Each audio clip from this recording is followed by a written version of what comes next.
un tour d'horizon pour terminer ce journal. Suivant ce commentaire pour savoir davantage sur la signature du ministre Roger Barrot sur la déclaration symbolique du NDC Partnership.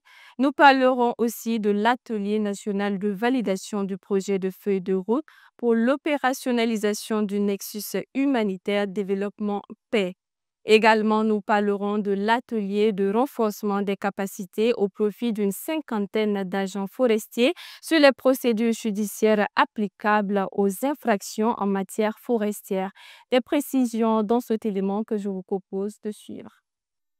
Le projet Gestion intégrée et durable du paysage de l'aire protégée de Ponassi a organisé un atelier de renforcement des capacités au profit d'une cinquantaine d'agents forestiers sur les procédures judiciaires applicables aux infractions en matière forestière ce 14 novembre 2025 à Pau, dans la province du Naouri.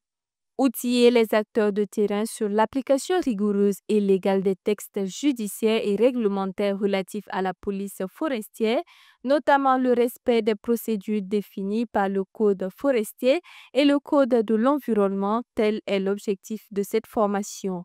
Selon Cyril Nyakine, représentant le coordonnateur, l'ambition du projet Ponassi est d'assurer une gestion intégrée, sécurisée et durable des aires protégées du complexe fondé sur la compétence, la collaboration et la justice.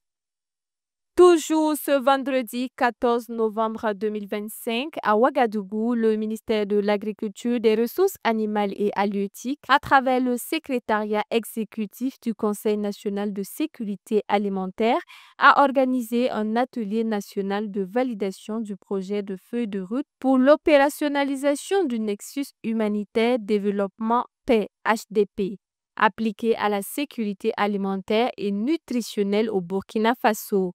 Une approche intégrée visant à coordonner de manière complémentaire l'assistance humanitaire, les interventions de développement et les initiatives de consolidation de la paix. Weta Estelle Zungrana, chargée d'études représentant le secrétaire général du ministère en charge de l'agriculture, a annoncé que cette feuille de route sera déclinée en un plan d'action triennal glissant assorti de dispositifs de suivi-évaluation, de mécanismes de financement et d'outils de redevabilité, afin d'en garantir une mise en œuvre cohérente, transparente et mesurable.